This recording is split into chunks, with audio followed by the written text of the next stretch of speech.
Happy New Year mga kalagim! I'm Tito Lab, bringing you our New Year special. May natanggap akong email mula sa isang tagapanood. Sabi niya, huwag niyo nang banggitin ang tunay kong pangalan. Gamitin niyo na lang ang alias na Rico. Ito ang kwento niya.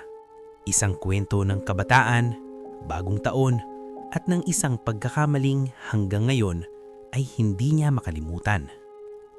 Good day po. Gusto ko pong ibahagi ang karanasan ko noong bata pa ako. Hindi ko alam kung matatawag ba itong multo, engkanto, o bunga lang ng imahinasyon. Pero hanggang ngayon, kahit matanda na ako, gising pa rin sa isip ko ang mga pangyayaring iyon. Taong 2004, New Year's Eve, nasa probinsya kami ng nanay ko sa bahay ni Lola sa Antique. Taunang tradisyon, family reunion. Yung tipong puno ng tawa, kain, kwento at ingay ng paputok sa labas. Maaga pa lang, buhay na ang bahay. May nag-iihaw sa bakuran, may nag-aayos ng mesa, at kaming mga bata tumatakbo kung saan-saan. 4 kaming magpipinsan na magkakalaro. Ako si Rico, 8 taong gulang. Si Marco, pinsan kong kasing edad ko. Si Lala, mas bata ng 1 taon sa amin. At si Junjun, 9 na taong gulang, at siya ang bida sa bangungot na ito. Masaya ang lahat. May banderitas sa bakuran, may lechon sa mesa, at yung radyo ni Tito nakabuyangyang sa bintana, nagpapatugtog ng mga kantang pangsalo-salo. Ang paligid, parang postcard ng Pilipinas. Malamig ang hangin, amoy gunpowder ng mga paputok, amoy damo, amoy probinsya. Sa tapat ng bahay ni Lola, may isang punso, isang maliit na burol ng lupa na may damo at maliliit na bulaklak. Bata pa ako noon, kaya hindi ko alam ang kahulugan nun.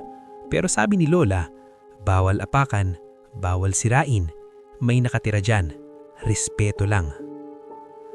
Bago mag-alas 5, nagyaya si Junjun. Magpaputok tayo, sabi niya. Bitbit niya yung mga pikolo at sinturon ni Judas na binigay ni Tito. Sumunod kami. Masaya, walang mali siya. Pero si Junjun, iba ang plano. Nilingon namin siya. Nakatayo siya sa harap ng punso. Ngumisi. Pag narinig nila to, lalabas sila, sabi niya. Tapos inilagay niya ang sinturon na paputok sa ibabaw ng punso. Sumigaw si Marco. Hoy, bawal yan, sabi ni Lola. Pero too late na at pumutok ng sunod-sunod. Malakas, nagkalat ang lupa.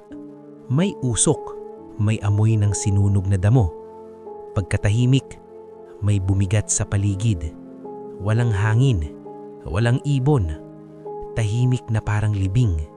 Si Junjun, napaluhod, tulad ng batang pinagalitan. Pero hindi siya umiiyak. Nakatingin lang siya sa punso. Parang may nakikita siya na kami, hindi.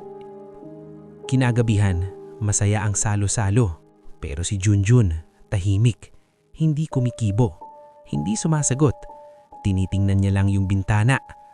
Pagkatapos magpaputukan sa labas, natulog na kaming mga bata sa isang malaking banig. Sa kalagitnaan ng gabi, nagising ako. May naririnig akong bulong. Hindi ko maintindihan, pero pabulong, paulit-ulit. May halong tawa, maliit, matinis. Tumingin ako kay Junjun. Nakahilata siya, pero ang mata niya, nakadilat. Tinitingnan yung kisame. Parang may sinusundan. Sinundan ko ang tingin niya at doon ko nakita isang anino. Maliit na figura. Parang tao, pero hindi tao. Parang bata, pero hindi bata. Humakbang ako, pero parang may humawak sa binti ko. Hindi pisikal, pero mabigat. Parang ayaw akong gumalaw. Pumikit ako, huminga.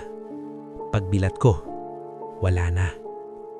Kinabukasan, si Junjun nilalagnat, hindi makakain, at pag nalilipisan, nagwawala, nanginginig.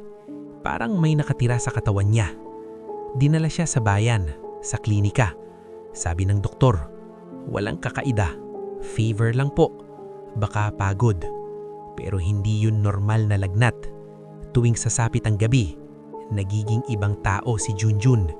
Naglalaway, nanginginig, sumisigaw, at paulit-ulit na sinasabing, pasensya na, hindi to sinasadya.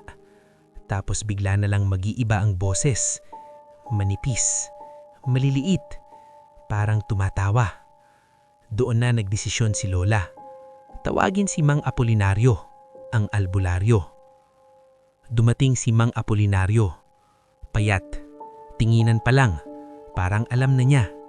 Nakasimangot, tahimik. Tinignan si Junjun na nangangatig sa banig. May naabala, sabi niya. Hindi tao, hindi basta engkanto. Duwende, nuno, galit na galit. Naglagay siya ng mga dahon sa ibabaw ni Junjun. Nagbulong-bulong, sumindi ng insenso. Mabigat ang amoy, makapal ang usok. Sa gitna ng ritual na napasigaw si Junjun. Hindi boses bata, iba, parang boses ng matanda o ng maraming boses na sabay-sabay. Sumigaw, bakit nyo kami ginulo? Bakit nyo kami sinaktan? Sa lupa namin. Umuga ang light, pati hangin, pati sahig, parang lumilindol. Tapos, bigla na lang huminto. Parang pinutol ng kung sino. Tulog si Junjun, pero hindi mapayapa. Parang napagod ang kaluluwa niya. Kinabukasan, pinapunta kami ni Lola sa punso. May dalang alay, kanin, itlog, puting kandila. Humingi kami ng tawad. Si Lola ang unang sumali. Simple lang. Pasensya na, bata, hindi alam. Patawarin nyo. Hindi namin alam kung may nakarinig, pero ramdam namin. May nagbago. Parang gumaan ang hangin. Si Junjun, gumaling. Pero hindi na siya naging katulad ng dati. Tahimik, laging tulala. At tuwing sasapit ang bagong taon, hindi mo siya makikitang lumalabas ng bahay. Takot siya sa paputok. Takot siya sa lupa. Takot siya sa punso. Lumaki siyang may mental health struggles. Madalas sa ospital. Minsan nawala ng ilang araw. Nakitang lumalakad sa tabing gubat. Parang may hinahanap.